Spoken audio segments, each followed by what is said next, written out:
At the start of the full-scale war, Ukraine faced it without essentially having any long-range weapons. The aggressor did not expect retribution for the massive missile strikes on peaceful Ukrainian cities. While millions of people were taking shelter, Russians had no idea what air raid alerts, incoming strikes, and explosions were like.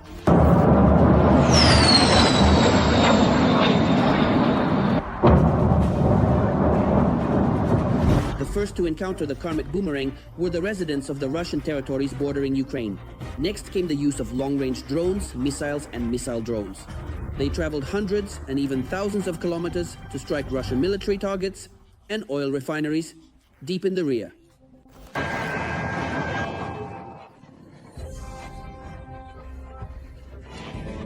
In mid-April, Ukraine's Minister for Strategic Industries, Herman Smetanin, announced the creation of a new long-range missile capable of reaching St. Petersburg and Moscow. The Ukrainian missile bars, in combination with other long-range weapons, could soon become a cause of concern in the Russian capital.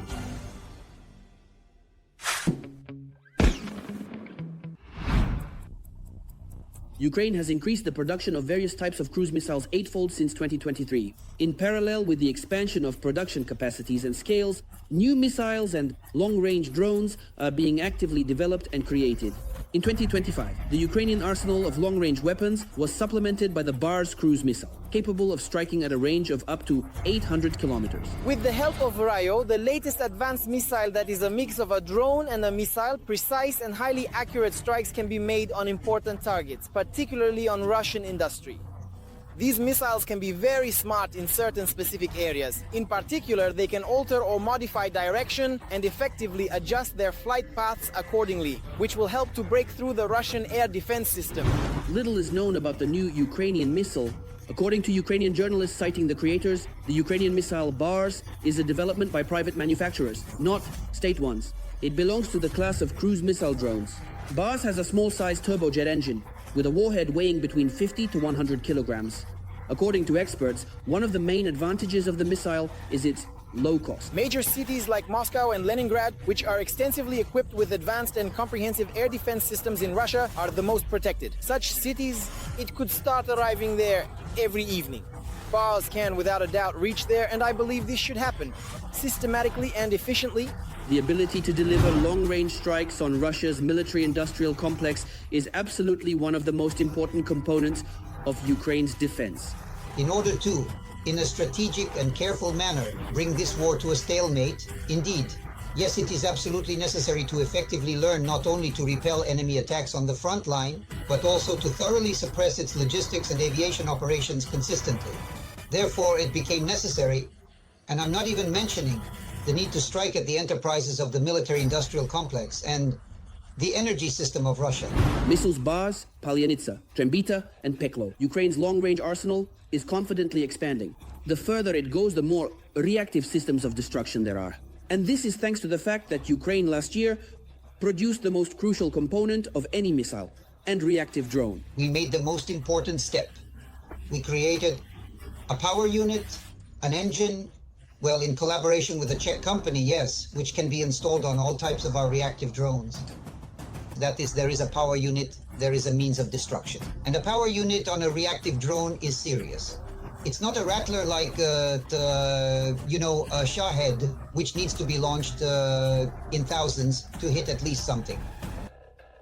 This system will be much more difficult to defeat. Compared to the Russian Shaheds, which over the past year have become the main tool of night terror and strikes on rear regions, Ukrainian missile drones, particularly the Palyanitsa, have a larger warhead and speed. 1 point. If the Ukrajets carried 12 to 15 kilograms of explosives, this one will carry more than 100 kilograms, or even up to 200 kilograms.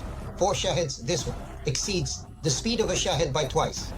Here, the speed of the Palyanitsa, well, according to estimates, is 350 to 400 kilometers, twice as much as a Shahed. The Shahed has 50 kilograms, twice as much, which means the payload capacity depends on the square of the speed. Lift force, right? Square of the speed. Twice the speed, 4 times the load. There you go. So, These drones will carry serious charges that will not just penetrate the roofs of facilities, but collapse them inward, onto the workshops. But not only with drone missiles, we must not forget about the purebred Ukrainian cruise missile, the Long Neptune. A ground-to-ground cruise missile with a range of 1,000 kilometers and a warhead weighing 350 kilograms. The cost is about $1.5 million.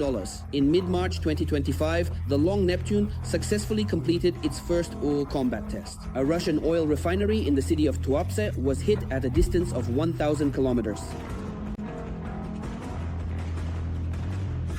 An equally important factor is the help of allies. The British Storm Shadow, French Scalps and American ATAK-MS have caused quite a stir and explosions, both in the occupied territories and in the Russian rear regions. And in the near future, according to the statement by the future Chancellor of Germany, Friedrich Merz, Ukraine might receive the long-awaited German Taurus missiles. I would tell Putin, if the bombings of Ukraine do not stop, the first step will be lifting the range restrictions. And the second step will be the delivery of Taurus missiles. Essentially, the Taurus missiles are not significantly different from their British and French counterparts. The main point here is that the expansion of the number of countries supplying long-range missiles means an increase in the amount of such weaponry in the hands of the Ukrainian armed forces. Although credit should be given to the Taurus, the German version is slightly more modern and also has a longer range. It is designed to strike targets, even heavily fortified ones, underground, like various concrete shelters, right? So that the aircraft does not enter the range of the enemy's anti-aircraft defenses. That is, to strike with high precision and at a long range. A distinctive feature of the German weapon is the warhead, which uses the Mephisto concrete piercing warhead to strike fortified enemy targets. Its warhead consists of two parts. The first, called tandem, makes a hole through which the second part enters and then explodes in the middle. There is an initiating, so to speak, the first half of the warhead, which is actually of cumulative action. It penetrates the defense, and after that the main warhead enters, which is essentially a high-strength metal projectile that, with not that much explosive. The stronger Ukraine becomes in the component of long-range weapons, the less desire the aggressor has to terrorize Ukrainians with missile E and drone strikes. With a terrorist state, it cannot be otherwise. The possibility of a strong reciprocal response is one of the security guarantees, and overall, one of the most important components for bringing peace closer to Ukraine. That's all for now. Don't forget to write in the comments about which types of weapons you would like to learn more about. Like this video, and of course, subscribe to our Arsenal channel. The link is in the description below the video.